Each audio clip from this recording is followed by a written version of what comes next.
is the bike for the night. I've got this bad boy till tomorrow morning. It's the Yamaha Mt03. Psych! It's the Mt03.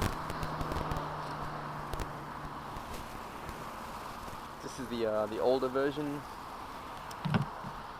So it's got the engine from the XT 660.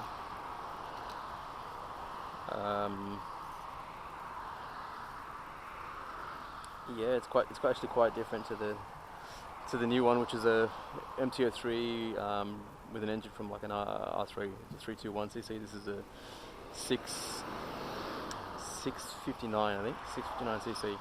So this bad boy pops out about 50 ponies. Dual disc brakes in the front, big wheels, single disc in the back. Makes about 58 Newton meters of torque. And yeah, overall really sort of good looking bike, really aggressive. It's a single cylinder 660, so as you can imagine the way it handles and the way it rides, it's kind of good for dirt and stuff like that. But yeah, I mean, I don't know why you'd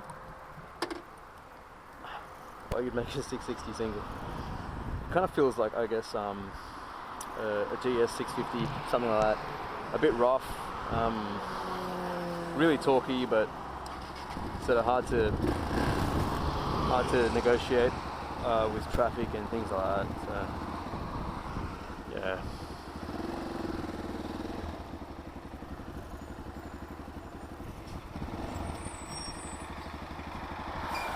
Thanks, mate. Just blew all the dust on me.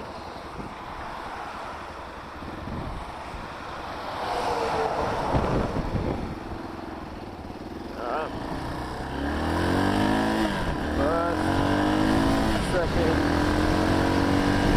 third, fourth, fifth.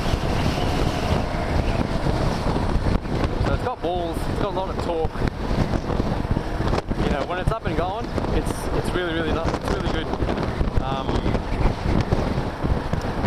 And it's not as vibrating as you think for a single. It's actually pretty good. However, when you're in slow traffic and trying to get through lane split, blah blah blah, it's kind of hello. It's kind of rough.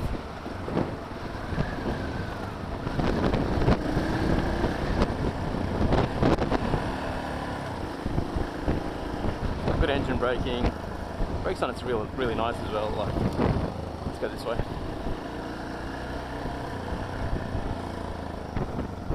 I mean, it's a pretty good motor. It's from the XT 660. It does feel very agricultural, I must say. When I first hopped on it, I was like, oh fuck. But you know, just like the rest of the Yamaha range, wow, that's a big fucking lump in the middle of the road.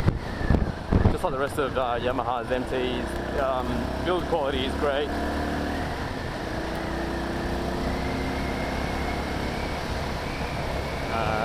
And you know, it's Yamaha, so it's probably reliable as well.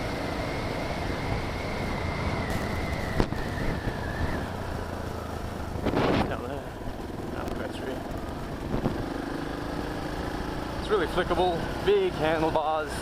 When you're sitting on it, you really feel like you're dominating the. You know, your handlebars are fucking wide as. It feels kind of Ducati Scrambler-ish. You know, this whole cockpit area. The display here is very simple, man. You've got, you know, it kind of does feel like a dirt bike. You've just got your tacho and your speed here. Literally, that's it. Bunch of warning stuff here. I was really impressed with the XSR dash, especially the 900, and the MTS7 was pretty good as well. I mean, they all had fuel gauges, and XSR's obviously got all the additional traction and all that kind of stuff. This is very simple. It's just a big engine, single cylinder, liquid cooled, with disc brakes. No traction, ABS or anything like that. It is fuel injected, and the fuel injection is pretty crisp. I mean, in saying that, the engine, you can really tell it's a dirt bike engine. Yeah, you kind of feel similar to a DRZ 400E. Just the way she goes. This has got a lot more top end. So when you're up there, it feels a lot more stable, a lot more happier on the high speeds. I mean, you're doing 100 k's an hour, you're probably sitting on about 4,000 RPM on top gear. But yeah, it doesn't really feel road bikey. It does feel kind of supermoto, scramblery when you're riding it. And I love my twins, and V-twins, inline twins, triples, boxer twins. I love engines with excitement, with low down torque. But this is really fun, but I'm not sure if I'd careful. I'm not sure if I'd really like a single on the road. I mean, I've done road trips with singles, with DRZ 400s, with GS's 650s. I mean, I've ridden a few singles, but yeah, I just don't know if I'd want to. There you go. I just don't know if I'd want to live with it, you know. I mean, I'm not trying to say anything bad about the bike. It's really solid. It's just the engine characteristics of a single. You know, it's not to my preference. I'd prefer a triple or a twin.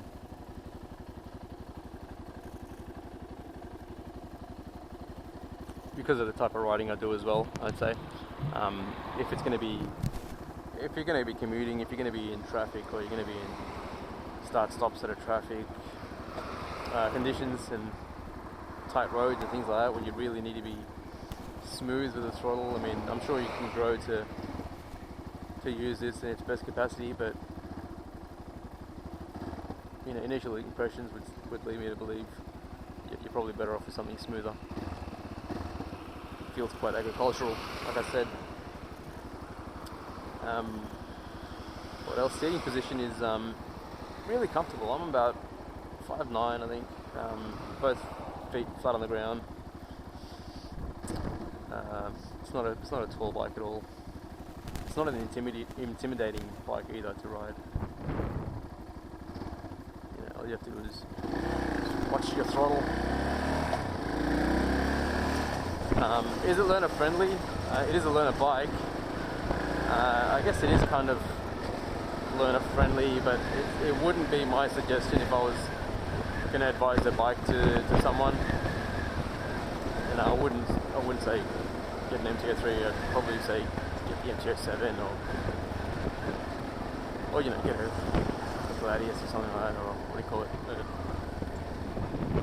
SV. That's what it's called now.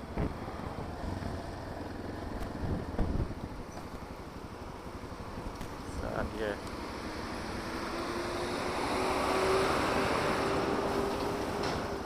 Overall, really good package, but yeah, for a learner, there's other options out there. There's other sort of machines. Possibly the later Mt03 might be more suitable for a learner. This is a really good second bike, a really good toy to have in the shed.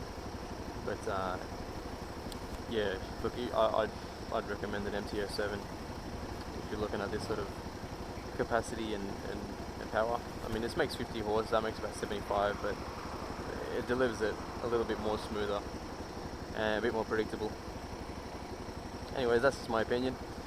It's an awesome bike nonetheless, and you can't go wrong with the MT range these days. The Yamaha's on top of everything. So yeah, peace.